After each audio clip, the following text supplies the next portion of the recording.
Good morning बच्चों, मैं मनोज गोढ़ी श्री उमा विद्या मंदिर हाटपिपल्या से आप लोगों के सामने पशुपालन का 12th क्लास का एक नए चैप्टर के साथ में आप लोगों के सामने उपस्थित हूँ।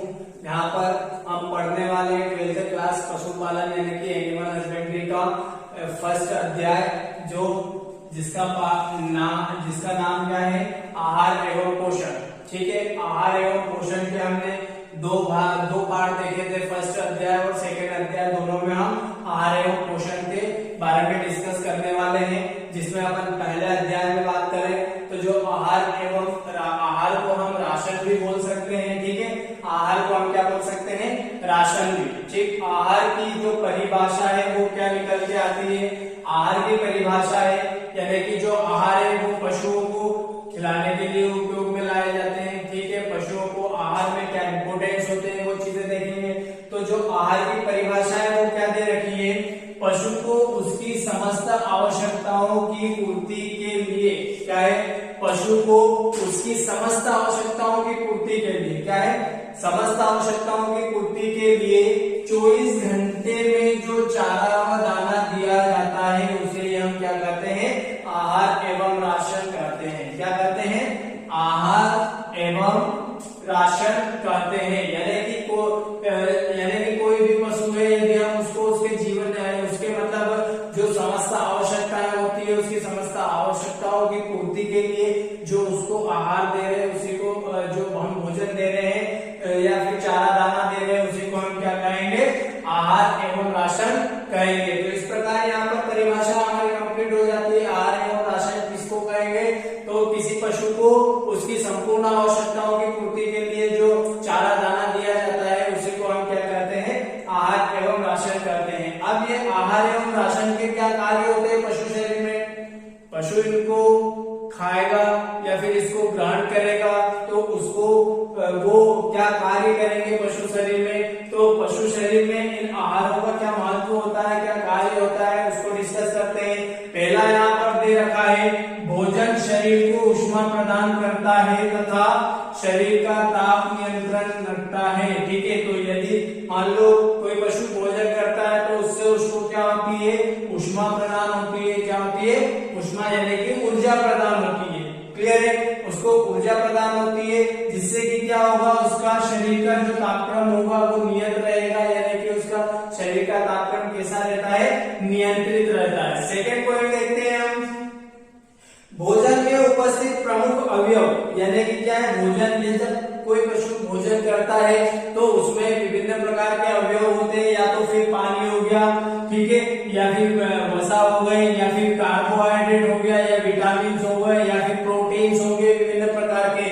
तो ये क्या होते हैं, ये प्रमुख अवयव होते हैं। भोजन के प्रमुख अवयव कौन कौन से होते हैं, पानी, वसा, कार्बोहाइड्रेट, प्रोटीन्स, विटामिन, ये सारे क्या होते हैं, अवयव होते हैं। तो भोजन में उपस्थित प्रमुख अवयव क्या करते हैं, शरीर की संरचना बनाने तथा टूटे फूटे ऊतकों की मरम्मत में महत्वपूर्ण भूमिका निभाते हैं। यदि हमारे शरीर में किसी प्रकार की टूट फूट हो जाती है या फिर जो कोशिकाएं होती है वो टूट फूट जाती है, ठीक है, यानी कि मान लो जो किसी प्रकार से टूटे फूटे जो ऊतक होते हैं, हमारी जो सेल्स होती है वो क्या है, ऊतक एक प्रकार से। ठीक है, तो ऊतकों की मरम्मत में महत्वपूर्ण भूमिका क्या कौन निभाता है, भोजन। क्लियर है, क्योंकि भोजन में विभिन्न प्रकार के अवयव जैसे कि पानी, कार्बोहाइड्रेट, विटामिन होते हैं, तो वो क्या करते हैं, हमारे जो टूटे फूटे ऊतक होते हैं हमारे शरीर में, हमारा शरीर हो गया या फिर पशुओं का शरीर हो गया, ठीक, तो उसमें उनकी मरम्मत करने में महत्वपूर्ण भूमिका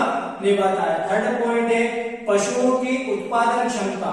क्या है, पशुओं की उत्पादन क्षमता, जैसे अंडा, दूध, मांस, ऊन आदि का उत्पादन पशु आहार पर निर्भर करता है। यानी कि हम क्या करते हैं, पशुओं के भोजन का निर्धारण किसके आधार पर करते हैं, अंडा उत्पादन या दूध उत्पादन या मांस या ऊन। यदि मान लो इन चारों में से किसी एक उत्पादन को प्राप्त करने के लिए हम पशु को भोजन दे रहे हैं तो वो क्या होगा, अलग अलग प्रकार का भोजन होगा, या फिर उनकी उत्पादन क्षमता के आधार पर हम भोजन का निर्धारण करते हैं, और इसी के आधार पर क्या होता है, उनकी उत्पादन क्षमता में वृद्धि होती है। क्लियर है, यानी कि क्या पढ़ा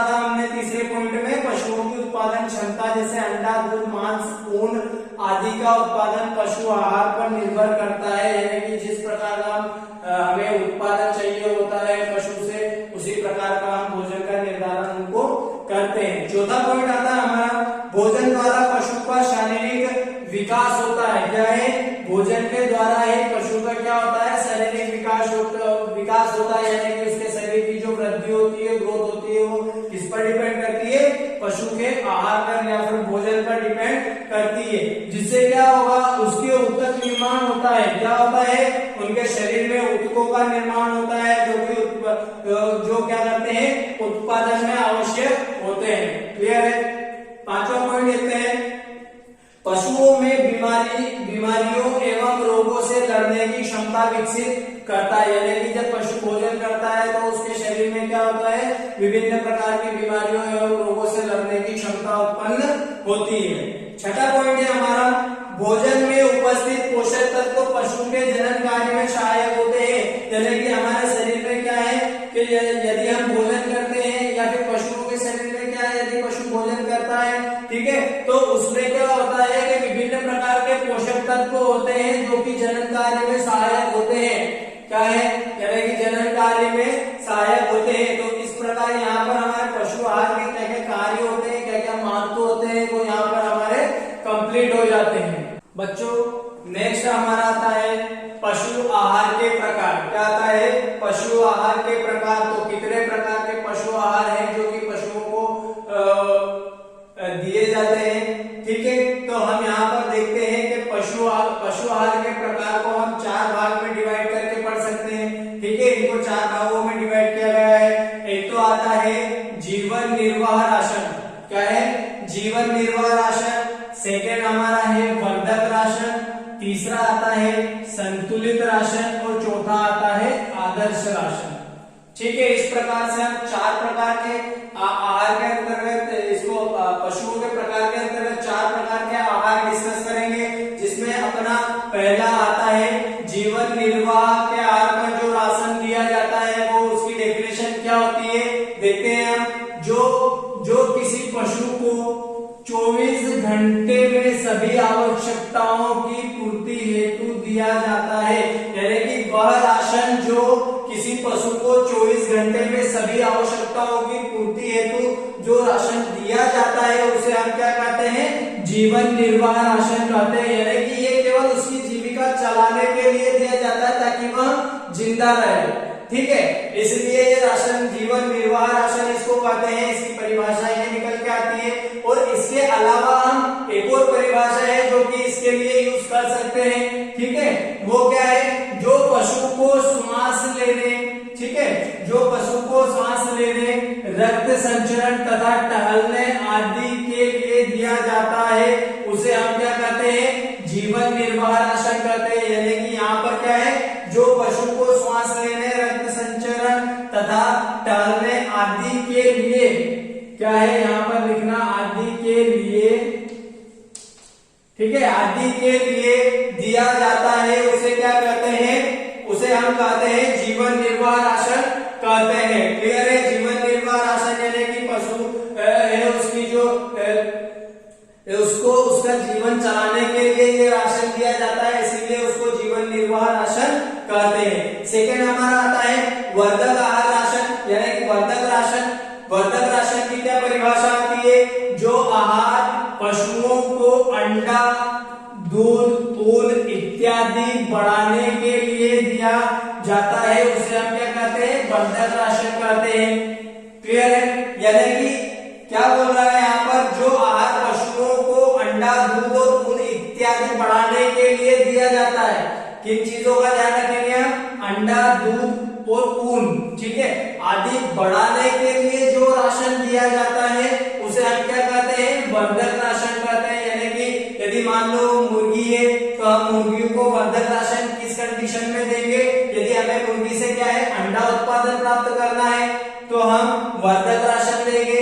यदि पशु भैंस है या फिर गाय है तो उससे हमें दूध प्राप्त करना है, तो ज्यादा से ज्यादा दूध उत्पादन प्राप्त करने के लिए हम क्या करेंगे, वर्धक राशन पशु को देंगे। यदि भेड़ हम पाल रहे हैं तो उससे हमें ऊन प्राप्त करना है, तो उसके लिए हम उसको ऊन का उत्पादन बढ़ाने के लिए हम वर्धक राशन देंगे। क्लियर है। तीसरा आता है हमारा संतुलित आहार या फिर संतुलित राशन। तो संतुलित आहार किसे कहते हैं, इसकी डेफिनेशन हम बचपन से पढ़ते आ रहे हैं कि संतुलित आहार क्या होता है, ऐसा आहार जिसमें संपूर्ण पोषक तत्व मौजूद हो, उसी को हम क्या कहते हैं,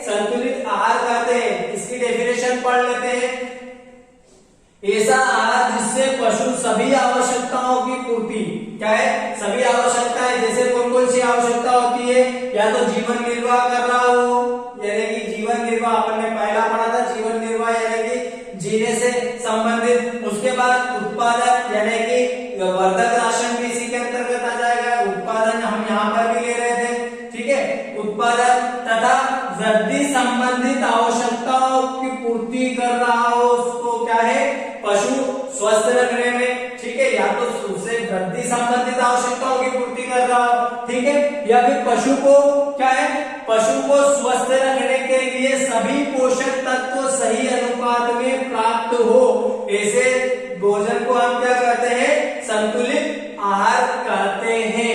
क्लियर है, यानी कि ऐसा पोषक आहार जिससे विभिन्न प्रकार के पोषक तत्व हमें सही अनुपात में प्राप्त हो रहे हो, उसी को हम क्या कहते हैं, संतुलित आहार कहते हैं।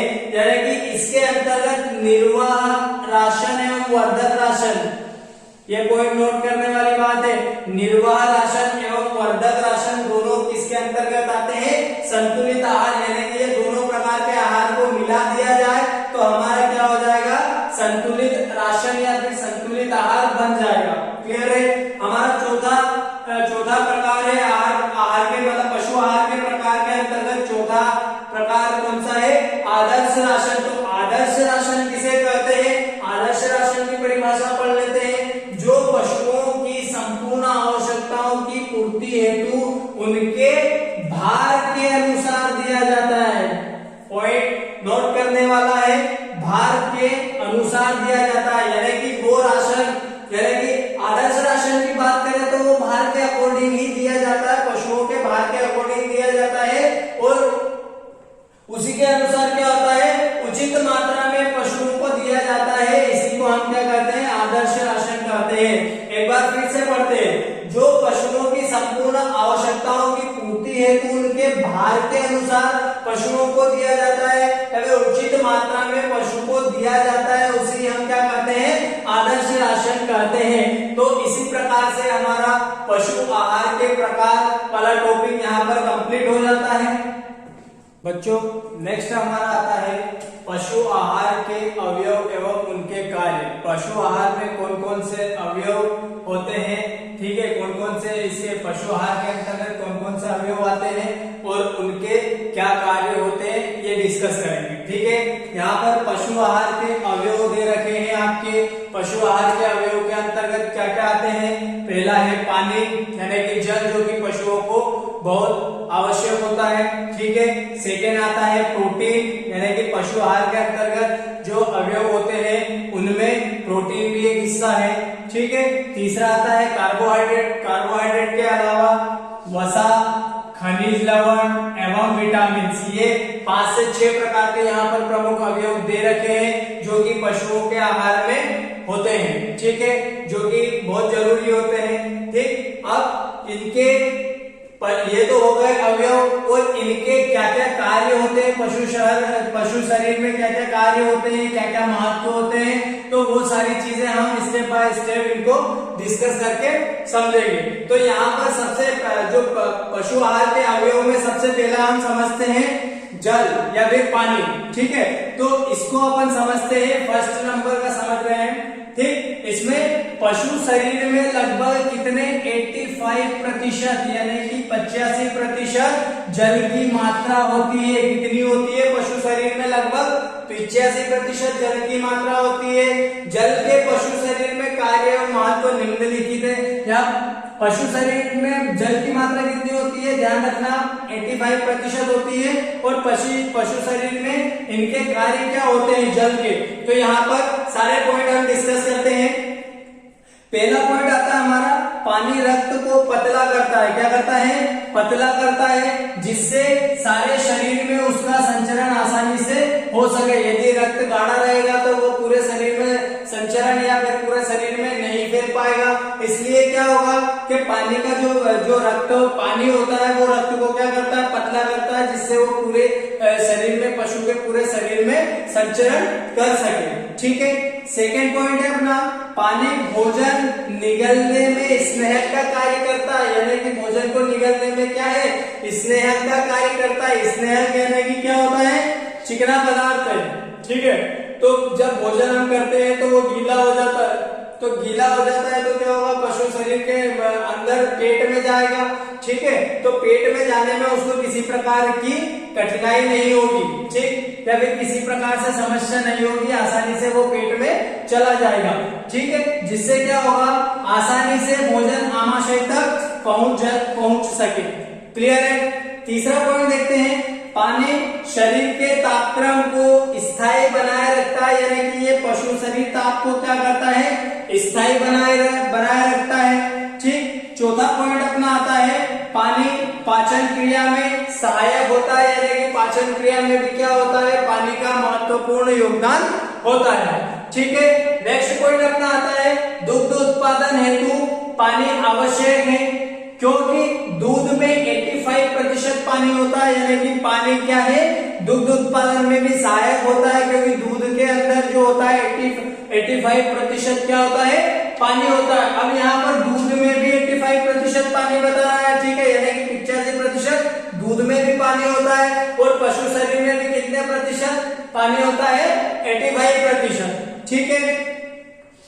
नेक्स्ट पॉइंट अपना आता है, लास्ट पॉइंट है, हड्डियों के जोड़ में मांसपेशियों में स्नेहक का कार्य करता है, यानी कि जो पशु शरीर की जो हड्डियां होती है, उनके जो जॉइंट होते हैं, जोड़ होते हैं, उनमें भी क्या है, जो पानी है वो क्या है, स्नेहक का कार्य करता है। क्या का कार्य करता है, स्नेहक का, ताकि जोड़ों से हिलने डुलने या फिर चलने फिरने में कड़क कड़क की आवाज, कट कट की आवाज ना आए, इसलिए क्या है, उसमें स्नेहक का कार्य करता है कौन, पानी, ठीक है। तो इस प्रकार से पानी के इंपोर्टेंस हो जाते हैं पशु शरीर में, और भी बहुत सारे इंपोर्टेंस है, लेकिन यहाँ पर हम जो इम्पोर्टेंट पॉइंट थे वो पढ़ लेते हैं, ठीक है। तो इस प्रकार से पशु आहार के अवयवों के अंतर्गत पानी हमारा यहाँ पर पानी के महत्वपूर्ण कार्य कंप्लीट हो जाते हैं।